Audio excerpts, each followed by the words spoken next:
I don't know. What do you say? Can I call you my girlfriend, Andrew Heaton, joining us live here for a happy hour? Sure, I'll take it. Hello. Man, it's an awkward world where we are 2 days away from starting a complete month of shoots with Jason Murphy in residence. We're going to shoot all of the Monorogues for the remainder of the entire freaking year. Possibly for the remainder of the world. Well, I mean, look, if the world does end, guess which channel is most prepared for it? You and CNN, they've got a band playing the Stars and Stripes at the end. They've had since the 80s. Yeah, right.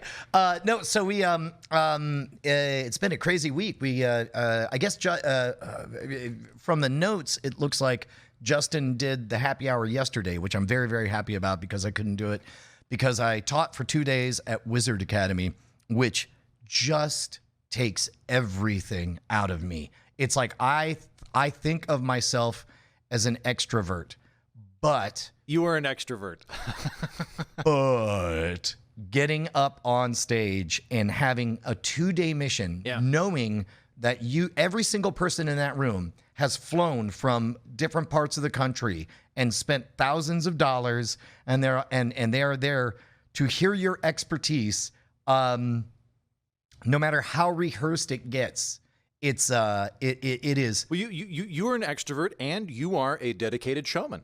Like you are, and I mean this in the best way, in a good way. You are intrinsically a showman, and you show up and you do it. And I'll say, like, it's interesting being with you off camera. Because I've stayed here at the Brushwood compound multiple times, right? And you're always fun and pleasant to hang out with. But even when you're kind of worn down, when the camera hits on, bam, you're good to go. Just you're 140%. Like I'd say for people watching, Brian Brushwood is always a minimum of 120%. Brian Brushwood, like most people are 0 to 100. His low ebb is 120. Well, as a matter of fact, that's one of the lessons that we talk about is because some people are. We had, I think, a former Miss Nevada. We had one of the world's top chocolatiers. Wait, you had Miss Nevada? Yeah. She's still in town? Well, no, no. Okay, that's fine. But we'll promote her channel when it's time. We had people from who run an HVAC company. We had people who wait, there was an HVAC company? Are they still in town? We had people who wanted to discuss issues of ministry. We had acupuncturists and holistic healthcare or whatever.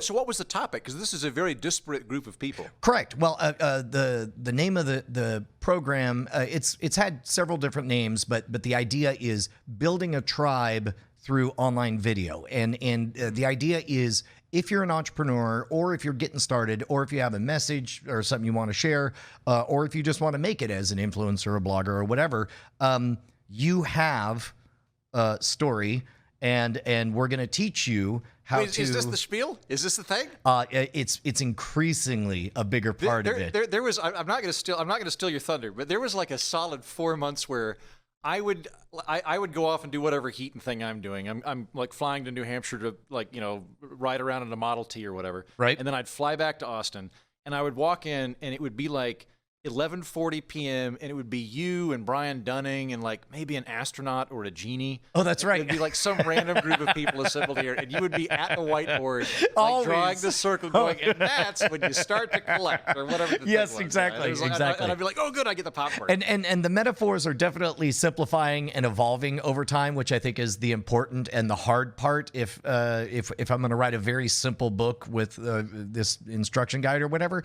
but that's definitely the anchor. These folks have heard me say it before. The story, attention, sales cycle. Story is you and everything that you have. It's every reaction you give. It's every story you have to tell. It's the message you want to put out to the world. Attention is the real estate that you earn in other people's minds. And I really like that term real estate because real estate does nothing for you. Like you can own 100 acres of swampland, but it's not until you decide to turn it into Disney World that it's worth a damn thing, right? And then sales is how you harvest from, that real estate, and then the importance of reinvesting in bigger, more interesting stories. So that's the beginning of it.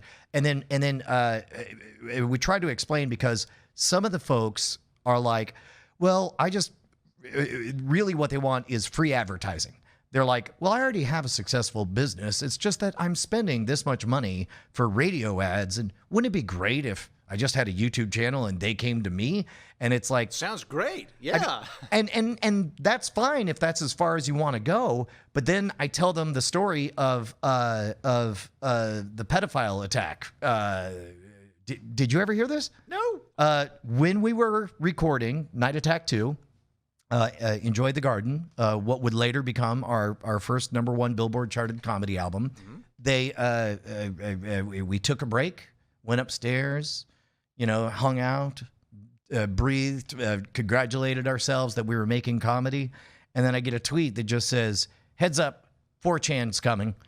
And it's like, what? Oh, my. And it's like, yeah, there's a 4chan raid. Apparently they play a game from time to time where it's just like, hey, let's ruin a life for fun, but it's got to be just for the laughs. It can't be serious. So it can't. So it's fine then. As Yeah, long, yeah, as long as it's exactly. for kicks, ruining Like- someone to the point of suicide's okay. That's funny. Right. So But if it were for political motivation, that's too far for 4chan. well, and so the basically they say, here's what we're going to do. We got a random number generator. You're going to keep on making suggestions. We're going to hit the random number generator. And when the right number comes up, we're all going to raid by the tens of thousands one YouTube channel and smother it with accusations of pedophilia. But it's only for the laughs. It's not personal, right?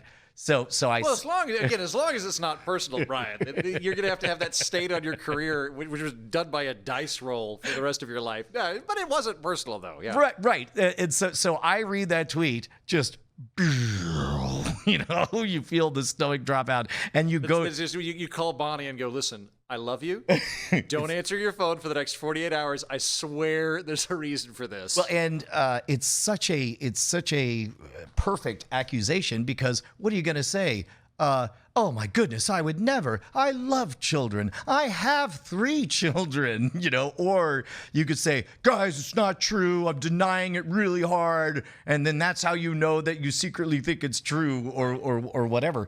But Can I just say, like whenever I'm accused of something that I didn't do and I'm freaked out by it, I start like grinning and laughing, like because I'm I feel so uncomfortable that I smile, and it makes me look. It looks like I'm smirking when I do it. It's really bad. Like when I get accused of, it doesn't happen as often. Like I'm in my mind, I'm thinking about like stealing cookies as a teenager or something, and one time with embezzling. But for the most part, I'm thinking about very harmless domestic things.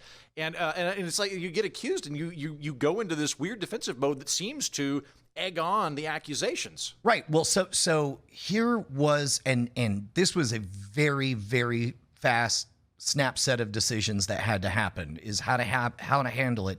And what I explained to the in the class, we have to correct. There is a difference between having a team and having a tribe and having people that love you and what you're doing so much that they will act on their own. Like I explained, we're about to launch a new mystery box campaign, and literally I'm selling promises, right? It's like, hey, give me $50 for this box. What's in the box? Fuck you. That's what's in the box. Give me $50 and you'll find out. Yeah, that's pretty good trust. Send me money, I'm going to send you a box, but I promise it's a cool box. When that is your literal business plan, and that is how you keep the lights that requires on. trust, though. It requires trust, and it requires like people that want to be a part of it. Yeah. Exactly, and a lot of people don't understand that. They're all like, "Well, our messages are about positivity or whatever," and it's like, no. You need to draw. You need to understand that there's something broken about the world, and reach out in a vulnerable, powerful way, so that you attract other people who agree with you, and all of you work together to fix the world.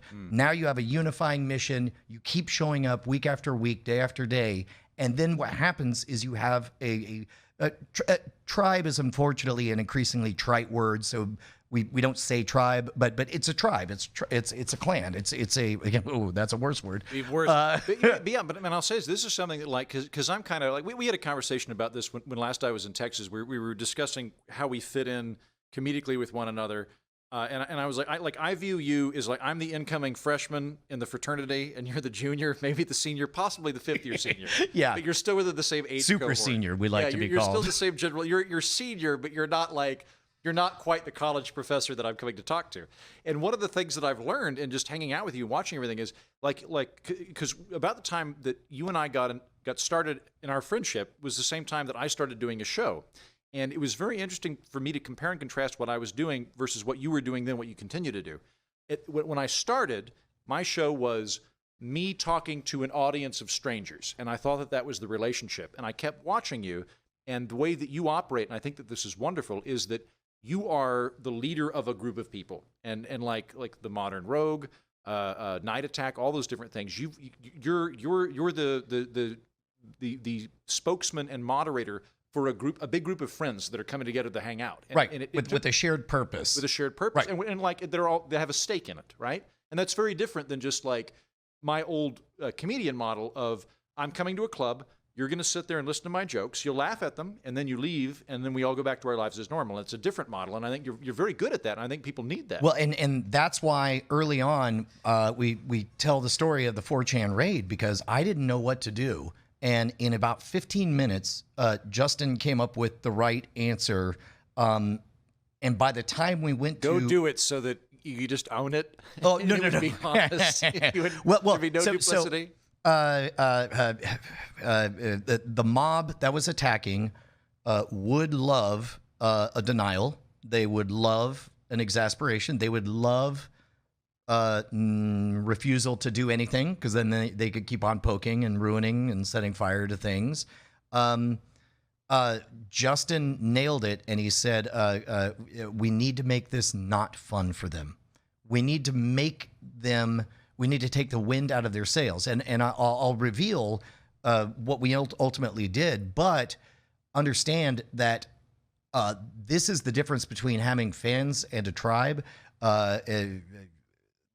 By the time we recorded our response video, they had already weaponized, self-assembled, and gone about marking all of those comments as spam.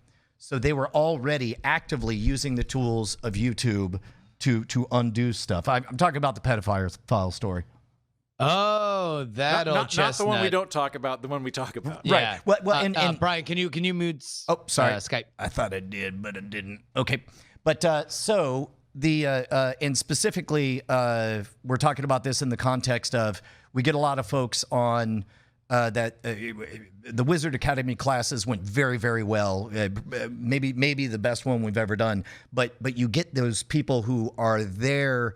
They don't understand the difference between having a tribe and getting free advertisement. And you get people who it's like very clearly they're all like, well, I mean, I spend $2,000 a month on radio ads, and it'd be nice if I just had free people who showed up at my YouTube channel. And you know, the difference is, and I tell the 4chan raid story because it takes a tribe to have that level of commitment where they will self-organize, immediately take action, and by the time you even respond, they've already mobilized and are fixing, and not only that, documenting. You could go back. They're infiltrating the 4chan site, taking screenshots of all of the conversation, the setup, and like they're already marking the evidence to like.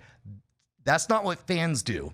That's what a fucking army does, right? Yeah. And so ultimately, all credit to Justin on this.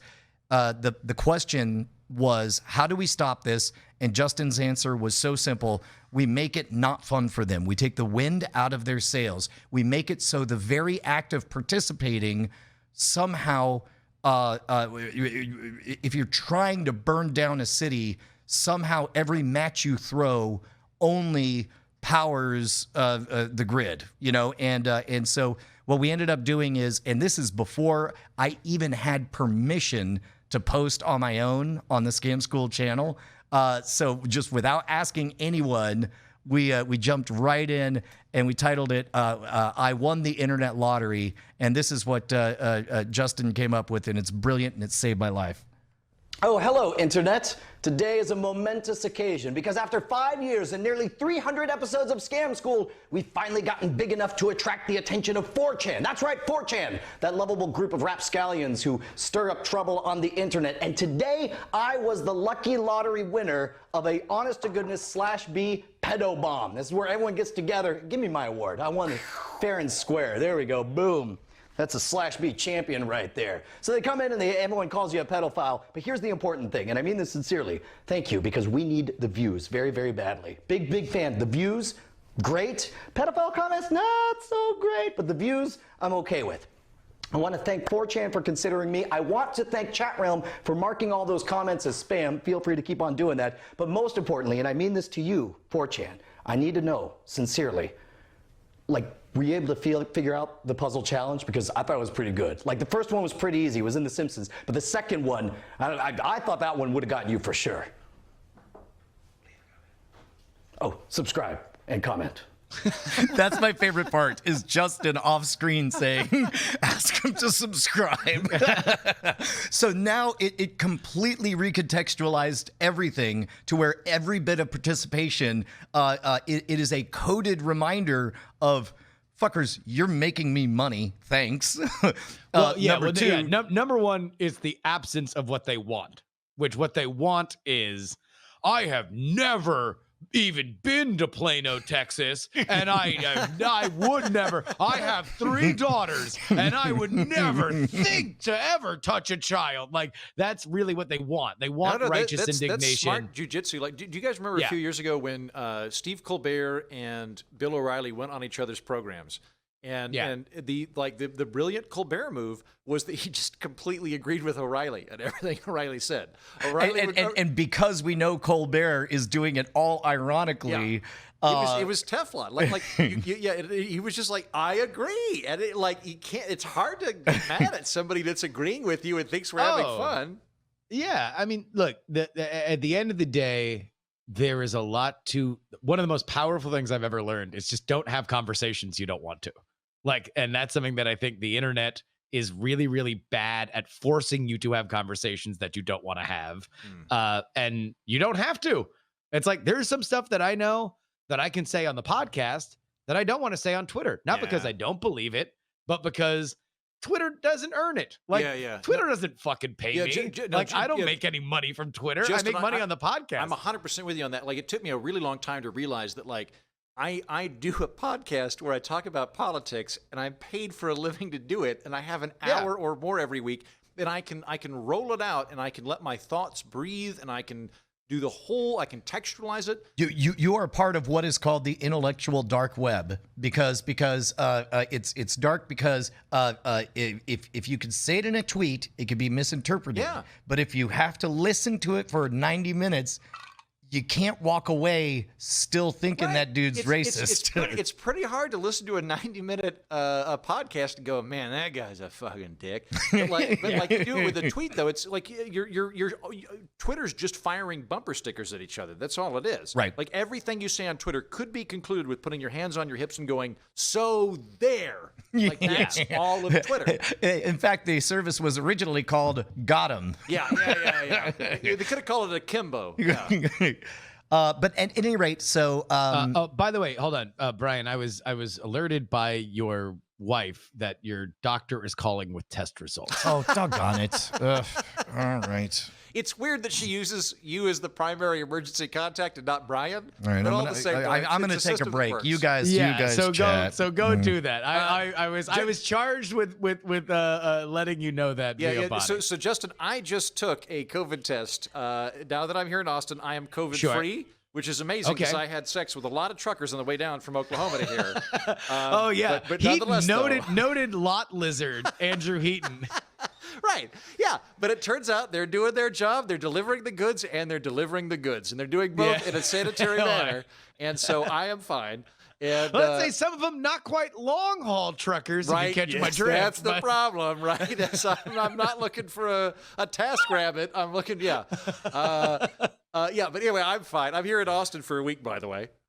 I know. And you were trying to tempt me to come down there, and initially I was like, well, I really only have so many coupons to travel. By the way, there's zero. I only have work exemptions to travel. And so I was going to go to Jacksonville. Now that's canceled. So now I'm not going anywhere. I should have just Wait, which one was Jacksonville?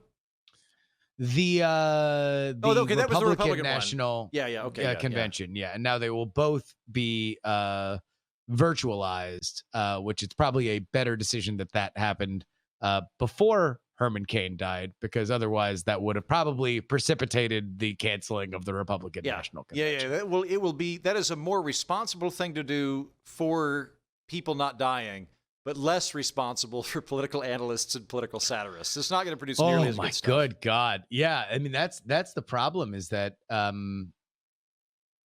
of, I think, my letting go of this election as I wanted it to be, and as it had been teased for me in those first early 4 states, which I'm so thrilled that I went to all of them. Yeah. Like initially I was thinking about going to 2 of them. Like you taught me into going to New Hampshire. You were like, you should go to New Hampshire. And I'm so glad I did. That was a great time.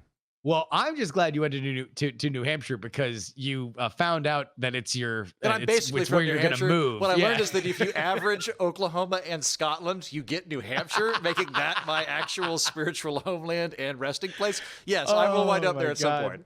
No, it was amazing to watch just the starry-eyed Heaton as he just like traverses through New Hampshire. He's like, do you know they have trees here? Yeah, this is great. Trees. They're all friendly yet stodgy.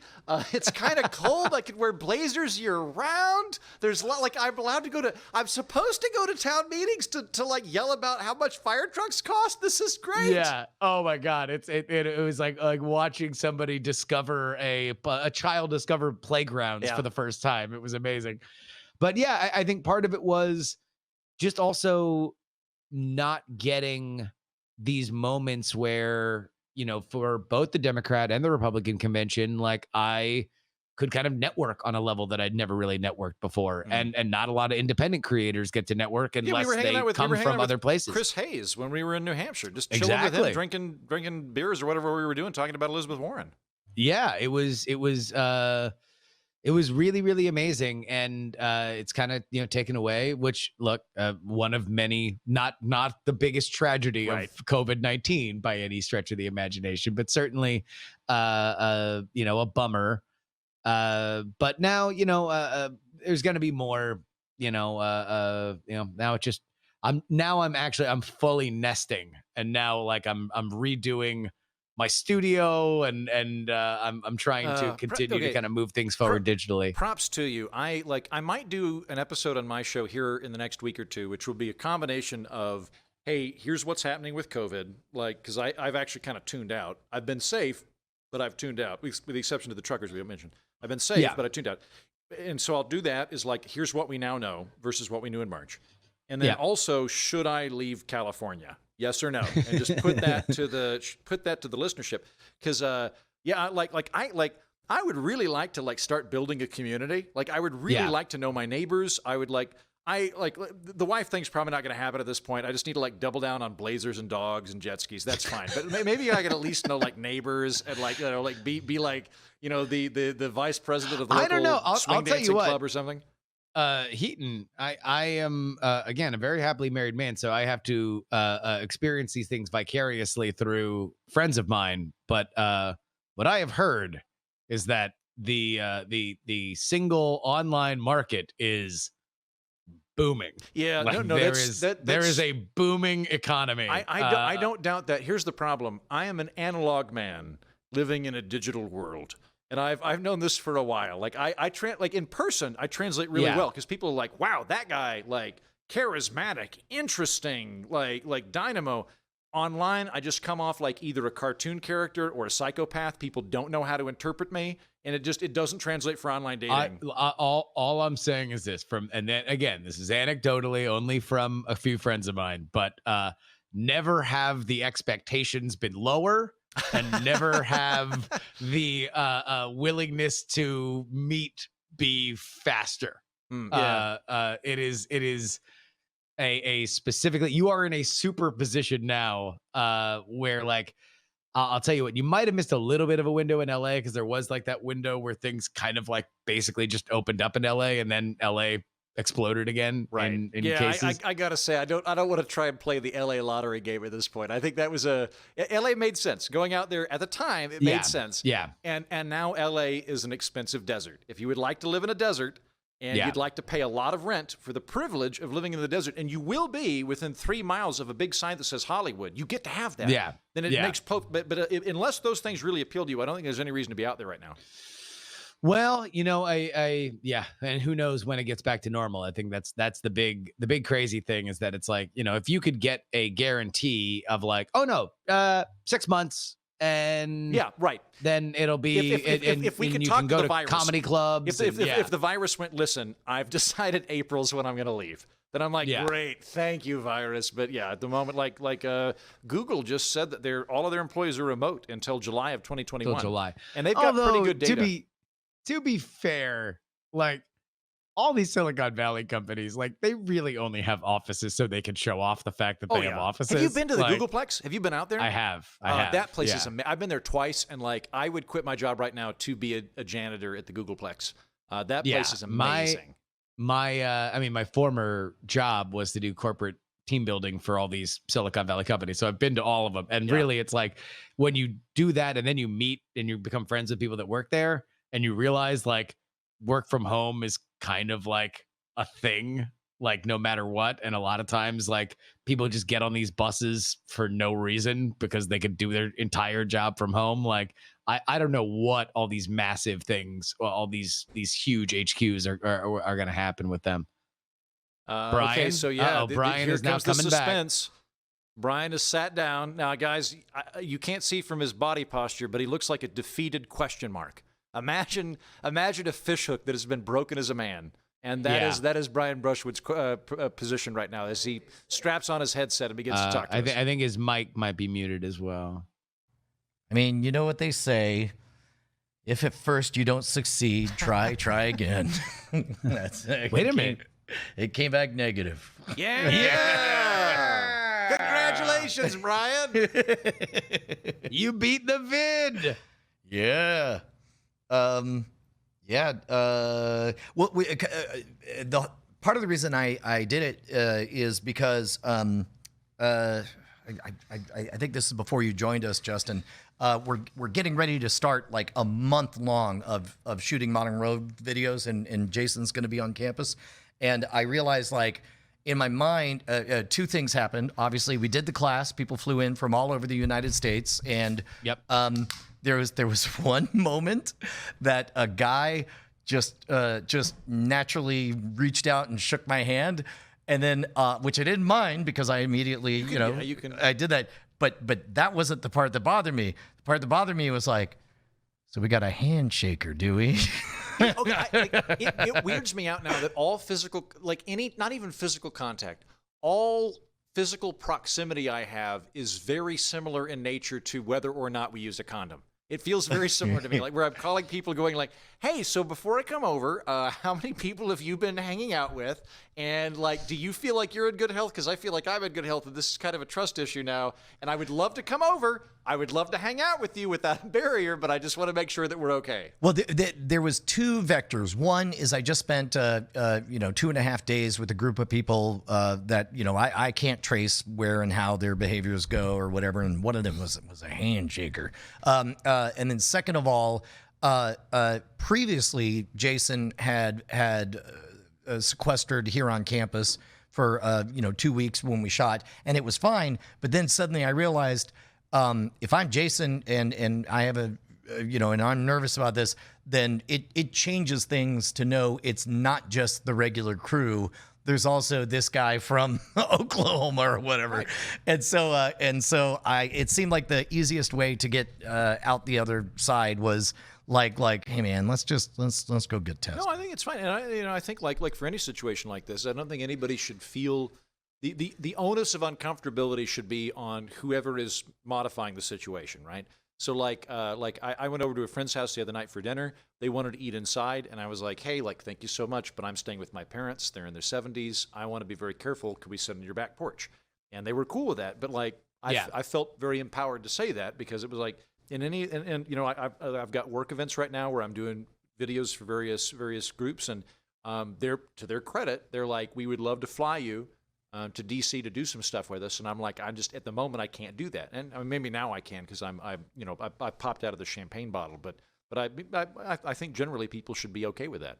Yeah, and to be honest, it's not. The other thing that happened was I am very aware of the intensity of the last 2 days. You know, 2 full 8 to 10 hour days of barking into a microphone with a little sandwich of Night Attack in the middle of that.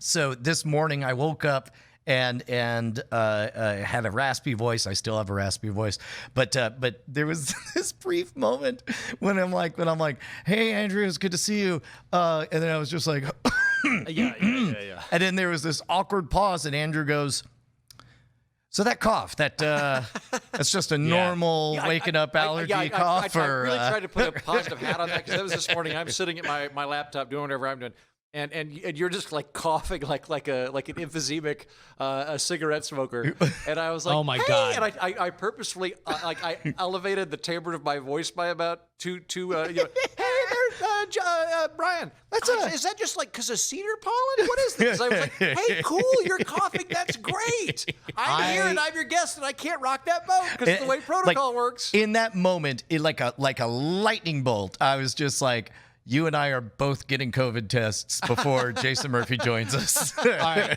So every morning I run the lake here in Oakland, right? And I wear a mask when I'm doing it. But I have found this out as I go out and run, is that in the morning I have this like post nasal drip that kind of comes in, and I just have this phlegm, and I am constantly trying to like clear my throat, and my urge to spit is tremendous, and I only do it when I am like well beyond distances of everybody around me. But every once in a while, I need to clear my throat. And sometimes there are people that are walking in front of me. And let me tell you, between just the idea that they might think that I'm like yelling at them or trying to make a noise so they move out of my way in a rude manner, and or that I have the coronavirus, the looks I get would be equal to me screaming a racial slur at Justin, the top of my lungs. Whenever you jog, you always just carry a bag of chaw with you, and just like what is that at all chaw? times. Oh, chewing tobacco. Oh, got it. Yeah, dip. And then people are Yeah. like, "What?" And you'd be like, "Oh, sorry, it's my spittoon." And like carry a little spittoon with you, you know, ding. And then Oh my God. It is like I just go like, and sometimes it's even involuntary. It's just me trying to clear my throat, and it's like there's like just the angriest possible looks. I'm like, oh my God, I'm just trying to run here, people. I'm sorry, we're in tough times. Well, and it doesn't help that Texas is literally in the news for being, you know, the new hot epicenter. Yeah, It's the latest fad. Are your family doing it? getting the vid. Yeah.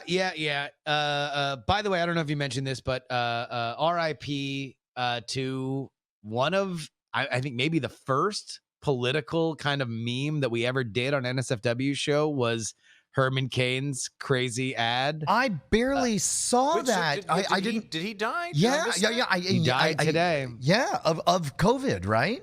Yeah. Oh my. Okay. After going to the Tulsa rally and saying that he was happy that there weren't masks, so obviously a sad scenario unfolding. But I'm gonna have to buy 2 steaks. Well, I mean, but that commercial was the first time that I think I ever really remember talking politics on the internet. Was that crazy Herman Cain commercial in 2012 on NSFW show, and I think it was it Tom Merritt or Jason Howell that we had like reenact the slow turn of Herman Cain at the. As a matter of fact, I believe the thank you message for Cord Killer's patrons is still I Am America with, Really? with Tom Merritt turning and smiling. Slowly turning. Yeah. Wow. Oh my God. We may need to change that.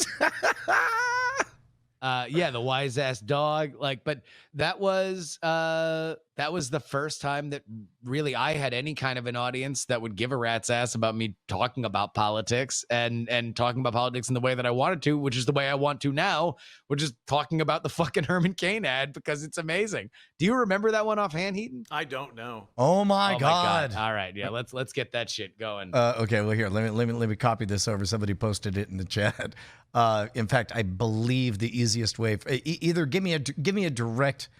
If somebody could give me a direct link to the actual ad, because otherwise it's just going to be us cackling about it. Is that No, Ben Franklin? that's the NSFW show episode. Oh, okay. Which I'll be happy to start there. But yeah, no, that so to give you context, we'll bring you back to 2011. This is running against Obama as an incumbent. Right. Yeah. And it is Wait, hold on, quite a motley crew. We've got Herman Cain. We've got Romney, obviously. We have Newt Gingrich. We've got Newt we Gingrich. We've got have Ron Paul. Ron Paul. Yeah. Okay. And I think Huntsman's in there briefly. there might have been a Huntsman. But then, and they might were have like, would you been- ever raise taxes under any circumstance, even if the world was going to end? And he was like, yeah, I guess I'd do a 1% sales tax. And they were like, you go to hell and you die, John Huntsman. Shut the fuck you up, rhino. pussy. Yeah. All right, we But might that we Herman- might have it here. Here we My go. name is Justin Robinson Young. Since last January, No, this is we've been definitely working the on this episode of NSFW episode. NSFW. We go over Herman Cain's awesome new political ad. Also, we're joined by Jason Howell of All About Android. We do a Man, So that is All right, here me we go. that is This me one is joking called about Dharma. the ad. Justin, because I have the may I crazy compliment mustache. you in not doing blackface? Because this would seem to be the time for that to ruin your career. No. You'll see the ad and you'll understand the context because Herman Cain appears and very, very little in that ad. You just don't understand. Now, yeah, why don't you go write a rap about it? Brian and Justin just don't understand how tall I am. All right, here we go. Yeah, I don't know why that moment was sent. Do you have it? it is in the chat now. I believe MDTA UK has it. There we go. Okay, so man, best ad. Oh my God, I can't. I'm so happy. It's like you're one of the 10,000 today. Two strikes. We're against shit. it. We Wait, are no, maybe it's that pro- guy. You're tricking me. You're tricking me. Maybe it's that guy. Yeah. Copying again. Who's gonna troll me? of persecution we God have to damn do. it. Wait, what?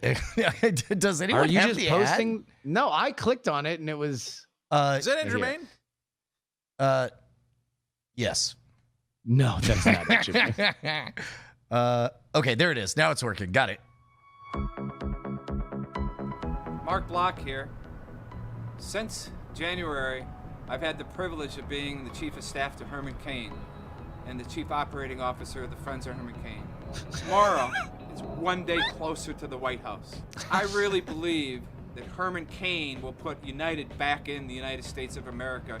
And if I didn't believe that, I wouldn't be here. We've run a campaign like nobody's ever seen. But then, America's never seen a candidate like Herman Cain.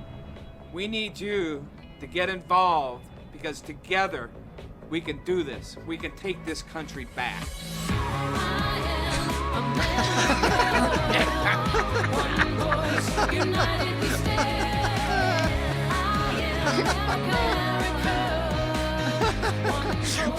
Wow. That's great. That's great. It's just so many- they apparently did one take, and he flubbed the last quarter of it. They were like, "Don't worry, we'll just play the theme Fuck song." it. And he's like, "Can I smoke it?" They're like, "Go for it. Who fucking cares?" And he starts smoking. That's awesome. Well I done. Herman Cain also campaign. love that. Look, if you're only listening on audio, then understand that Mark Block, the campaign director for Herman Cain 2012, is not a model. He's just kind of the guy. He's you a, look he's at him a and- dude. You're very aware he has a mustache, and that's about the only physical characteristic that you're like, yeah. And right at the beginning, when you look at a man who you could best physically describe as the campaign director for Herman Cain 2012, they're like, oh, fuck it. This isn't close enough. And they zoom in tighter on his face. We need more of this. He's like, hey, everybody, listen. Tomorrow, we're going to vote on how amazing this campaign was. And let me tell you, it was amazing. And in case you're not sold yet, I wouldn't be here unless I thought it was amazing. I'm a random guy with a mustache. Thank you. I'm going to smoke a cigarette now. There was literally nothing said.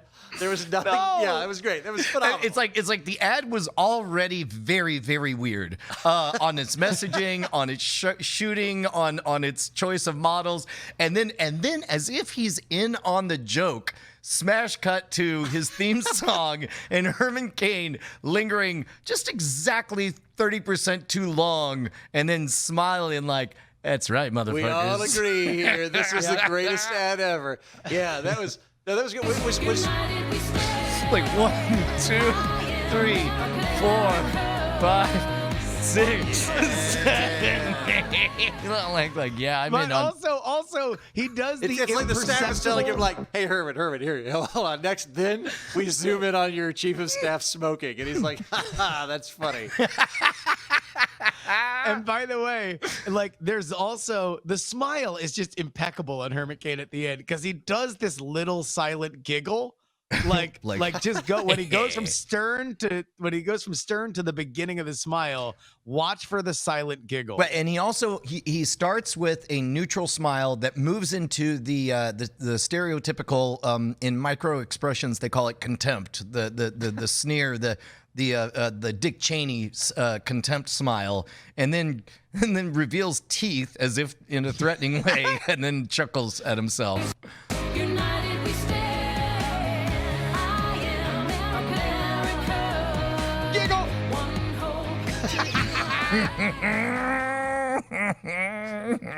I mean, what a meme-worthy candidate. Here's the other thing, and I don't know if you're aware of this, Brian, but were you aware that Herman Cain quoted Pokemon all throughout his stump speech?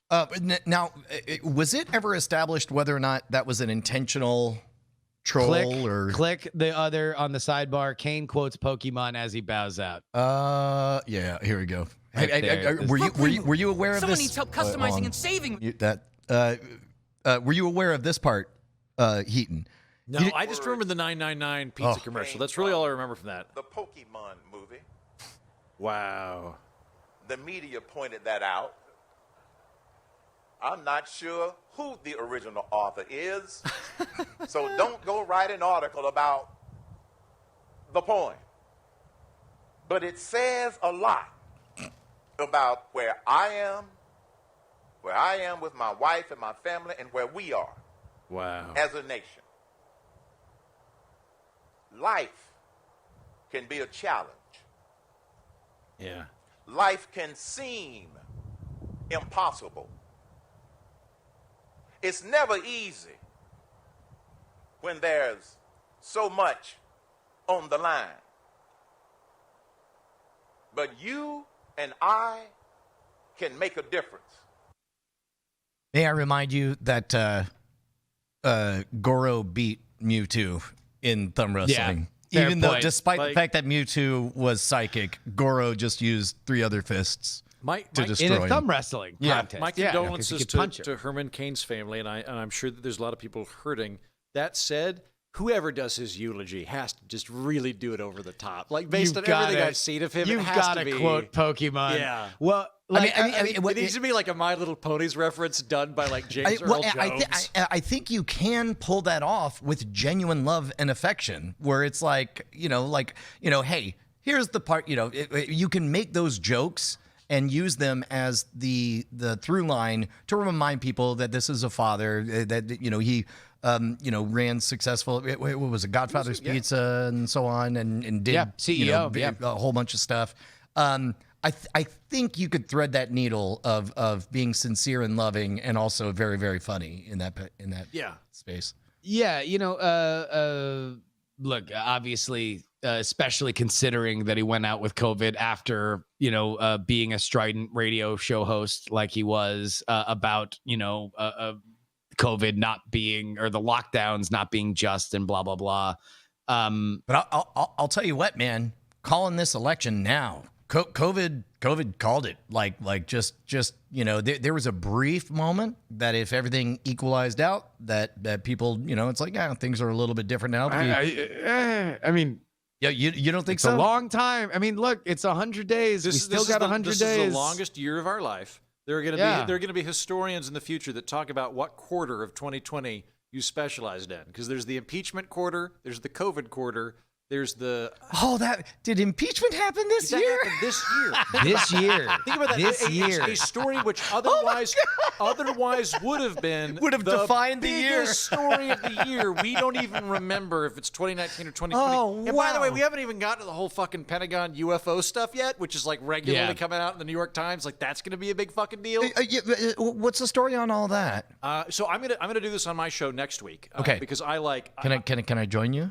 Yeah. Let's do a bit. Okay. Yeah, because have you ever heard Coast to Coast AM? Are you familiar with that at all? Great. Okay. Cool. So I grew up listening to Coast to Coast AM. Yeah, dude. I love it, but I'll say that my default position is this is awesome, but I'm extremely skeptical. Yeah. But and that's why I have been fascinating watching these developments this last year, because the New York Times will get Pentagon officials and senators to come on and go, guys, we're not saying there's aliens. All we're saying is that there is very much legitimate aerial phenomenon over American soil. We can't identify it. We don't know what it is. It's either the Russians, the Chinese, or aliens.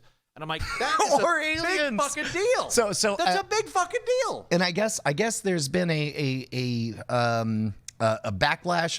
What's the COVID treatment? The hydrochloroquine. Oh my gosh! Hydrochloroquine. Like I am watching. I spontaneously, out of nowhere, from 3 different trusted friends and family members, have just been approached. 2 of them text me maybe 3 times a year, and they're just reaching out saying, "My family, Facebook, this hydrochloroquine, like it's I can't," and I can't convince them that aliens aren't real or whatever. Colin Quinn, that's what it is. He's the cure for the COVID. Quinn, yeah. For the common COVID. If exactly. Colin Quinn Tough crowd. Can Tough butt crowd. touch you, if he can butt touch you. Hydrox cookies. Colin Quinn. Yeah.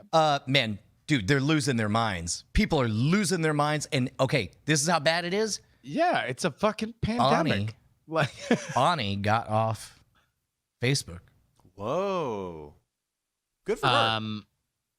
Yeah. Well, she dude, it sucks. deleted it from her phone. It sucks. It's not the same.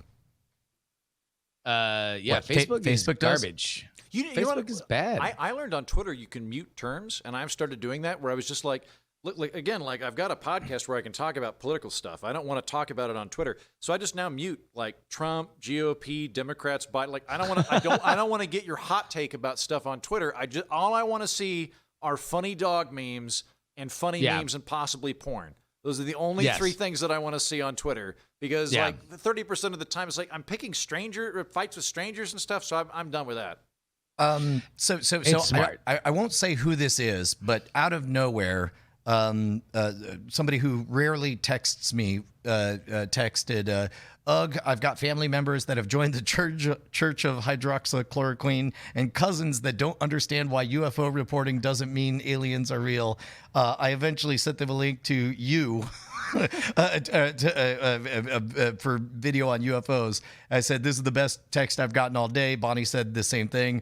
And he's like, "There's no winning with these people, which is fine with me, but they won't leave you alone either," which I think is right. That's the real crime. He says, "Also, I guess Fauci is the devil." Don't know if you've heard that. And he goes on to talk about how his big surprise is that it's so many magicians have fallen for all of this rhetoric and stuff. Which I find weird, because magicians, like I didn't realize this till I started making friends with magicians. Magicians tend to your ancestral nemesis is psychics. Like psychics and magicians don't get along well, because magicians are like they are rigging a game for entertainment value, and then they encounter a different block that they know is using it to screw people, and they're like, "We're going to take you down," right? So like you guys have like an inherently skeptical bent to you, in my experience. Yes. Well, okay. Are you familiar with a little thing called gospel magic? Oh, is that a thing?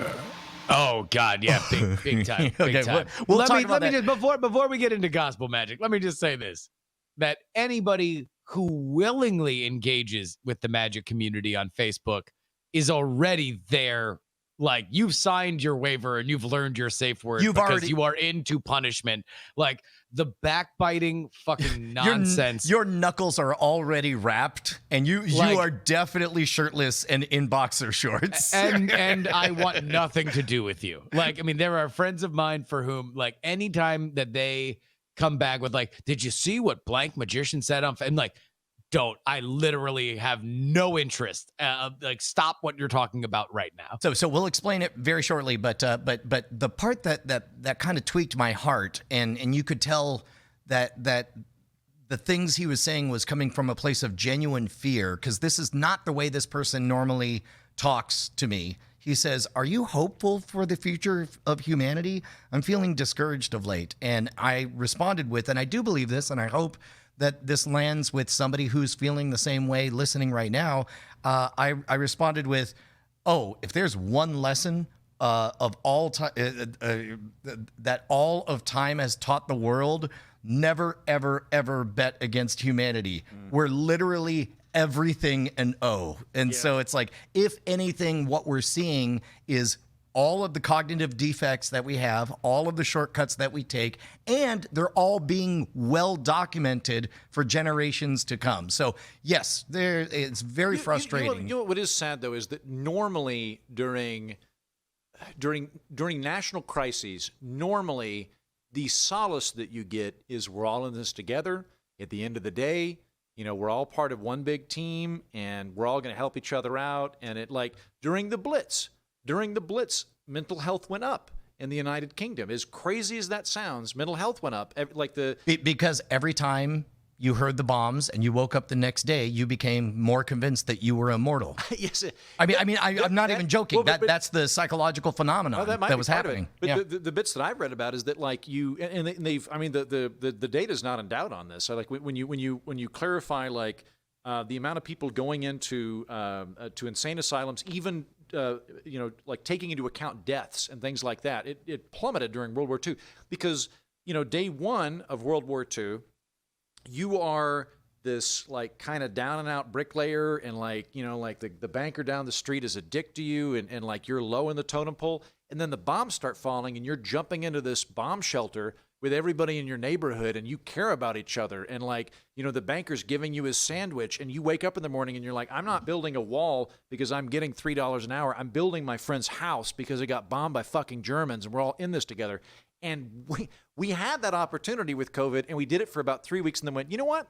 Let's just focus on who to blame, and we should fucking kill them. And that became the new thing. It's like, who can we hate?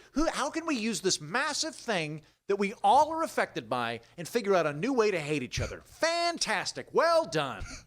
I do wonder what the difference between a pandemic and a point of trauma, because even the Blitz was like a thing where you were like, oh, okay, there are mechanics to this that you can understand. The Germans have so many bombs. There is, so much resistance that we can put up.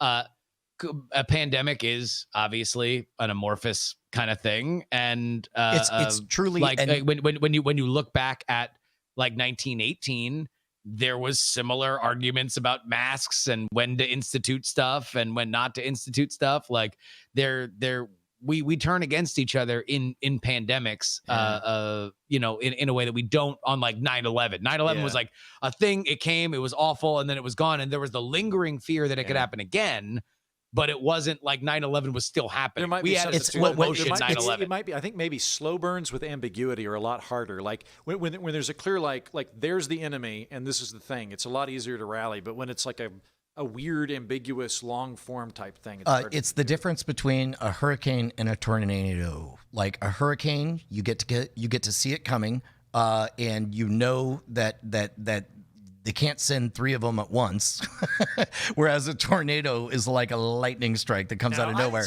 Even tornadoes though, like if I'm from Oklahoma. Okay, like if a tornado's wrong coming down the example. street, like we're running to the shelter. We're like, what the fuck are you doing? Get in our shelter. And then like you get in the shelter, then they're like, so you want some scotch? Like what do you like? What's your story? You gonna kill us? You fine? My point is that the coronavirus is quite literally an alien existential threat. It is something that we are not at a point that we understand. We don't even know what it can do. We don't know what it does to us. Like it's literally an alien invasion in a way that is different from any kind of war. Here's or my battle. only point to your friend that texted you, Brian. Yeah. If you are on Facebook and you're being driven nuts and you're being driven to the point where you believe that humanity is failing because people are repeatedly talking about unproven claims of hydroxychloroquine, you are literally doing more to poison yourself than the people that are advocating for hydroxychloroquine. Like, honestly, hydroxychloroquine has been approved for a bunch of other shit. It likely wouldn't kill you if you took it. It might be stupid. It might not save you, but it probably won't kill you in the doses that they're talking about. Facebook, on the other hand, where you're exposed to your friends and family talking about it, assuredly will. You are burning your brain by repeatedly going in there each and every day. You are and looking corrupting for it. every memory, every relationship, every piece. You are actively engaged in the destruction of your own own safety psyche. network, your Just social go. network, your Get memories. the fuck out of there. Yes. Like, yes. you Fucking- are fucking poisoning yourself. Leave. Heaton, do you do Facebook? Not not really. I use Facebook Messenger. Maybe at a party. I mean, it's I wouldn't go out and buy it. Yeah, well, no, because I can't fully get rid of it because I have to use it for promotion and stuff. Do you?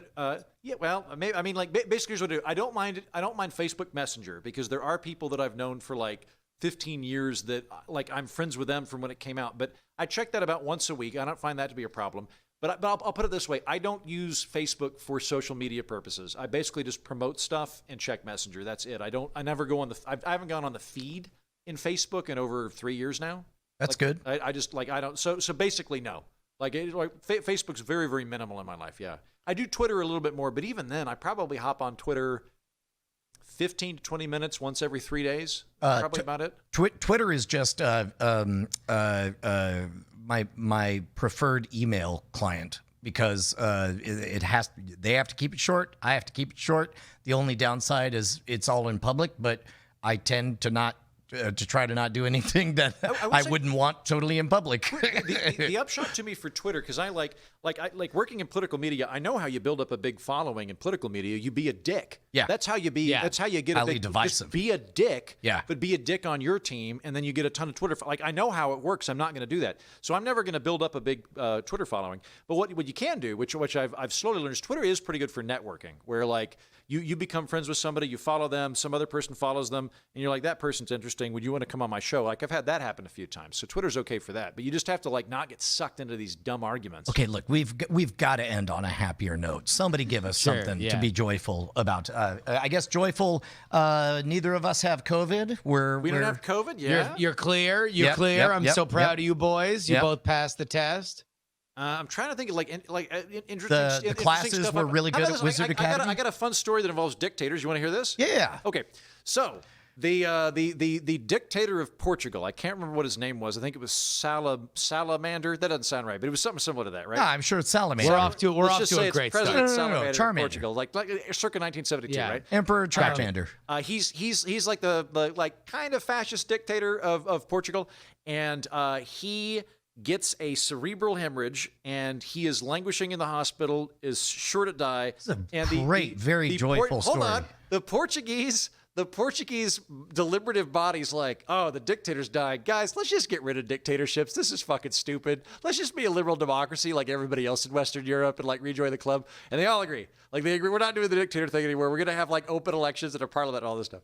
And they're like, great. Well, let us know when he dies. But he doesn't die. he gets better. He's not 100%, but he's like 80% better. He's mentally competent. He's just pretty low energy.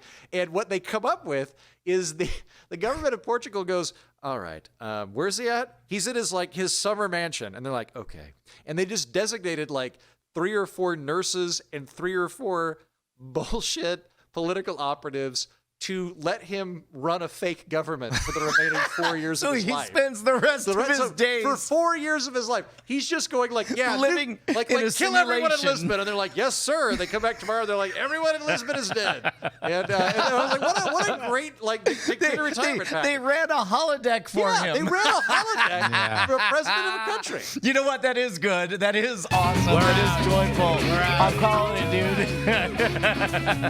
Thank you very much, Andrew Eaton. My pleasure. Thanks, guys. Good to be here. Hot damn.